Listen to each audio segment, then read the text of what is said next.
আমি আর চিনি এখন রেডি হয়ে গেছি। আমরা এখন নবমীর অঞ্জলি দিতে যাচ্ছি। জামা খাই না দুষ্টু। হ্যাঁ, আমরা এখন ড্রেস পরি। হ্যাঁ, গোপাল মাসি দেখা চলে যাচ্ছি। 4টের সময় অষ্টমীর পুজো, আমরা আর যেতে পারিনি, সেই জন্য আমরা নবমীর পুজোতেই যাচ্ছি। আজকে আমার শাশুড়ি মা, সর্দি, আমরা তিনজনে আজকে ম্যাচিং শাড়ি পরেছি, একই রকম।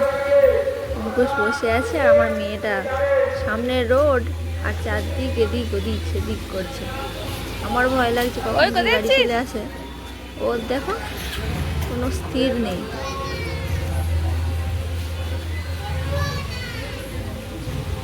আবার কেশব এসে যেতে আরোই ছুটাছুটি করছে দুজনে এদিক ওদিক সেদিক।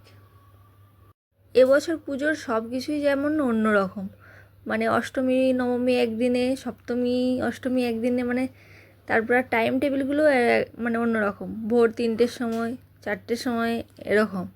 আর তারপরে সারাদিন রোদ। আর ঠিক যখন সবাই ঠাকুর দেখতে যাবে, রেডি হবে, 3টে 3:30 থেকে এত মেঘ ধরছে, বজ্রপাত, মানে বলে বোঝাবার মতন নয়। এখন নবমীর পুজো হচ্ছে, এরপরে আমরা সবাই পুষ্পাঞ্জলি দেবো।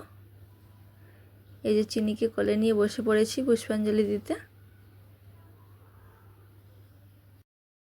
একে গরম, আরও দেরি হচ্ছে, আমার মেয়ে পুরো রেগে ঘেমে অস্থির হয়ে যাচ্ছে। ফুল বেলপাতা দিয়ে দিয়েছি, এবার আমরা পুষ্পাঞ্জলি দেব। হয়ে গেছে আমাদের পুষ্পাঞ্জলি, এবার আমরা বাড়ি ফিরছি। যা রোদ বেরিয়েছে আর এত গরম। রান্না বান্না সব করে রেখেই গিয়েছিলাম, এসে আর ভালো লাগবে না বলে। আজকে মেনুতে আছে লুচি, কাবলে ছোলা দিয়ে পনির, আর ঘুগনি, সিমই, আর শেষ পাতে পাঁপড়।